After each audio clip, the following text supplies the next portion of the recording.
പ്രബോധന രംഗത്ത് പുത്തനുണർവുമായി ലൗദി ഖുർആൻ masters club അവതരിപ്പിക്കുന്നു രാത്രി സന്ദേശം.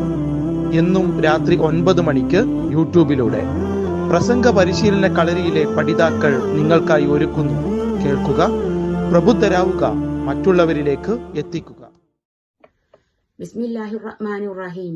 അൽഹംദുലില്ലാഹി റബ്ബിൽ ആലമീൻ വസ്സലാത്തു വസ്സലാമു അലാ റസൂലിൽ അമീൻ വഅലാ ആലിഹി വസഹ്ബിഹി അജ്മഈൻ. അമ്മാ ബഅദ്. റബ്ബി ഇശ്റഹ് ലി സ്വദ്രി വയസ്സിർ ലി അംരി വഹ്ലുൽ ഉഖ്ദതം മിൻ ലിസാനി യഫ്ഖഹു ഖൗലി. എന്റെ ശബ്ദം ശ്രവിക്കുന്ന മാന്യ ശ്രോതാക്കളെ, അസ്സലാമു അലൈക്കും വറഹ്മത്തുള്ളാഹി വബറകാതുഹു. ഞാൻ ഇന്നിവിടെ പറയാൻ പോകുന്നത് അയ്യൂബ് നബി അലൈഹിസ്സലാമിനെ പറ്റിയാണ്. ഇൻഷാ അല്ലാഹ്. യാക്കൂബ് നബി അലൈഹിസ്സലാമിന്റെ സന്തതി പരമ്പരയിലെ ഒരു പ്രവാചകനാണ് അയ്യൂബ് നബി അലൈഹിസ്സലാം. അള്ളാഹുവിന്റെ കടുത്ത പരീക്ഷണങ്ങൾക്ക് വിധേയനായ പ്രവാചകൻ എന്ന നിലയിലാണ് പരിശുദ്ധ ഖുർആൻ അദ്ദേഹത്തെ പരിചയപ്പെടുത്തുന്നത്. അയ്യൂബ് നബി അലൈഹിസ്സലാം വളരെ സമ്പന്നനായിരുന്നു. ധാരാളം സ്വത്തുക്കളും ബന്ധുക്കളും സന്താനങ്ങളും ഉണ്ടായിരുന്നു. പിന്നീട് സ്വത്തുക്കളെല്ലാം നശിക്കുകയും ഗുരുതരമായ രോഗം കൊണ്ട് അള്ളാഹു അദ്ദേഹത്തെ പരീക്ഷിക്കുകയും ചെയ്തു.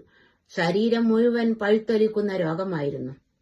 അയ്യൂബ് നബി അലൈഹിസ്സലാമിന് 7 ആൺമക്കളും 7 പെൺമക്കളും ഉണ്ടായിരുന്നു. 4000-ത്തിലധികം ആടുകൾ ഉണ്ടായിരുന്നു. അതുപോലെ ഒട്ടകവും ഉണ്ടായിരുന്നു. നാൽക്കാലികൾ ഉണ്ടായിരുന്നു. വലിയ കൃഷിയിടം ഉണ്ടായിരുന്നു. എല്ലാം ഉണ്ട്. എന്നാലും അള്ളാഹു അദ്ദേഹത്തെ പരീക്ഷിക്കാൻ തീരുമാനിച്ചു. സൂറത്തു അൽ ബഖറയിലെ 155-ാമത്തെ ആയത്തിൽ പറയുന്നു, വലനബ്ലുവന്നകും ബിശൈഇൻ മിനൽ ഖൗഫി വൽ ജൂഇ വനഖ്സിൻ മിനൽ അംവാലി വൽ അൻഫുസി വസ്സമറാത്ത് എന്ന എല്ലാ ഭാഗങ്ങളിലൂടെയും പരീക്ഷണങ്ങളിലൂടെ വന്ന ആളാണ് അയ്യൂബ് നബി അലൈഹിസ്സലാം.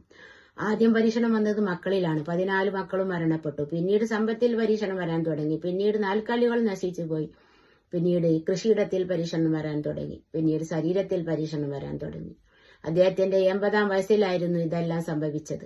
രോഗം നീണ്ടുനിന്നപ്പോൾ അദ്ദേഹത്തിന് അവിടെ നിൽക്കാൻ കഴിയാതെ വേറെ സ്ഥലത്തേക്ക് താമസം മാറ്റി. പരിചയക്കാരെല്ലാം കൈയൊഴിച്ചു. അദ്ദേഹത്തോട് കനിവ് കാണിക്കാൻ ഭാര്യ മാത്രമായിരുന്നു.